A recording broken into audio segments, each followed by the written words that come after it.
ഐക്യജനാധിപത്യ മുന്നണി സ്ഥാനാർത്ഥികളെ വിജയിപ്പിക്കണമെന്ന് അഭ്യർത്ഥിച്ചുകൊണ്ട് ജില്ലാ പഞ്ചായത്ത് മാള ഡിവിഷൻ സ്ഥാനാർത്ഥി സാജൻ കൊടിയൻ അന്നമനട മണ്ഡലത്തിൽ തെരഞ്ഞെടുപ്പ് പര്യടനം നടത്തി.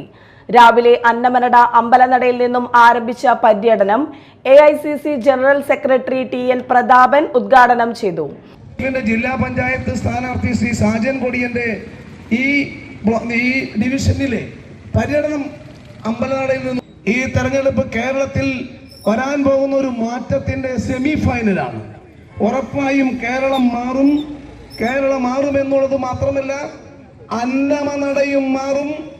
അന്നമനട ഗ്രാമപഞ്ചായത്ത് ആമുഖമായി പറയട്ടെ, ഇത്തവണ ആര് വേണമെങ്കിലും ഈ അമ്പലനടയിൽ നിന്നും പന്തയം വെക്കാൻ തയ്യാറാണെങ്കിൽ പന്തയത്തിന് ഞങ്ങൾ തയ്യാറാണെന്ന് വെല്ലുവിളിക്കുന്നു. വിവിധ സ്ഥലങ്ങളിൽ സ്വീകരണം ഏറ്റുവാങ്ങിയ പര്യടനം വൈകിട്ട് മാമ്പ്ര സെന്ററിൽ സമാപിച്ചു. KK Ravi Namboothiri, TK Rameshan, PK Thilakan, VA Abdul Kareem, PD Jose, AA Ashraf, NS Vijayan എന്നിവർ നേതൃത്വം നൽകി.